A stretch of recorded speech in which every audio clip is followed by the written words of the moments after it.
Hello everybody and thank you for clicking on this video. Sunderland are very much in the playoffs for this season with the aim of getting promoted to the Premier League. Sunderland have been out of the Premier League since 2017. It's been the club's longest stint outside of the top flight. A stint that included 4 years in League One.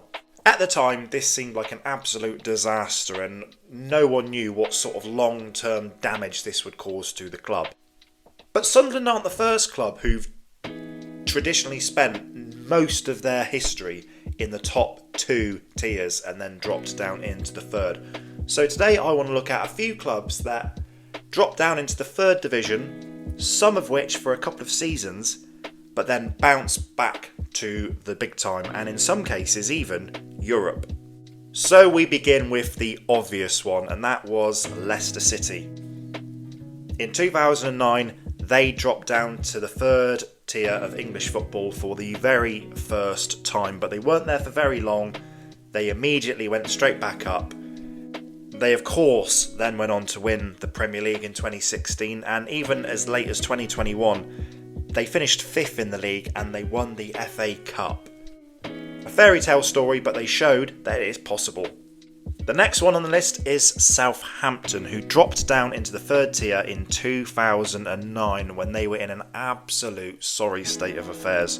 I actually worked with a Southampton fan at the time who actually thought that they were going to go completely bust. This was the first time Southampton competed in the third tier since the 59-60 season. They spent 2 years in League One and they also won the EFL trophy, just like Sunderland did. In the Premier League, they peaked finishing 6th in 2016, and for a while, they were the template of how a club should be run.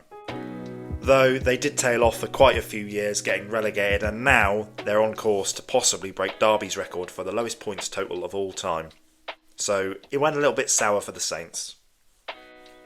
Next up is Ipswich, who, they're a funny one. They spent 17 consecutive years in the Championship up until 2019. It was the longest run in a single division where you can be promoted or relegated from. 17 years they come to typify the Championship, but in 2019 they dropped down and they spent 4 seasons in League One, which is quite remarkable really. This was the first time that Ipswich spent any time in the third tier since the 56-57 season. But like Southampton, they achieved double promotions, and although it's looking like they are going to go down this year, they could have a very, very strong team next year and look to go back up and have another go at it. And they've put up a much better fight than Leicester and Southampton have this year. Next up is Wolverhampton Wanderers, who competed in League One in the 13-14 season, their first time since the 88-89 season. Once they got back to the Premier League, they achieved a peak of 7th 2 years in a row, and they even got as far as the Europa League quarter-final. Next up we have Leeds, who were relegated in 2007, which seemed like a massive, massive event at the time, Leeds dropping down into the third division.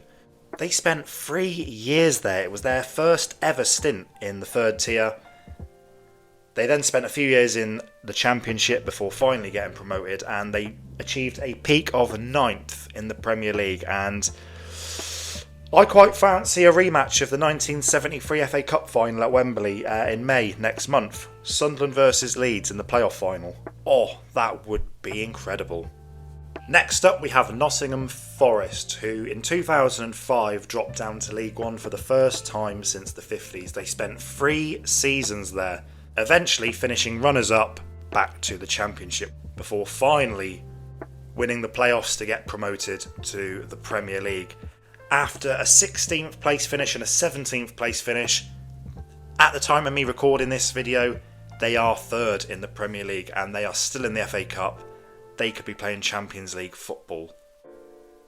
Now, of course, Forest seems like a very extreme case, and Leicester is a really, really extreme case. Looking at Wolves and Southampton, who got back to the Premier League and played European football, even if just for 1 season, That's got to be the aim for Sunderland. That's got to be the template. And we have to have aspirations of achieving big and doing stuff that we've not done for a long time. Sunderland only ever played in Europe once off the back of the 1973 FA Cup win. It's got to be the aim. And with the Europa Conference League now and the way that the berths come about, finishing like 9th or even 10th could get you European football at some point in the next few years. So that's got to be the aim for Sunderland. Of course, we've got to get up first. The playoffs is going to be a big challenge. But we, as a club, have just got to believe that we can do it. And then we've got to believe that next year, if we are in the Premier League, or if it's the year after or the year after that, we can be one of these teams that beats the odds and stays up, and then possibly has something to build on and become a Bournemouth or a Nottingham Forest or one of these teams that's managed to get up in the last few years and become an established Premier League team. It's going to be tense, but it's going to be exciting. I can't wait to see what happens, and hopefully on the 24th of May, we'll be walking down Wembley Way. Thanks for watching.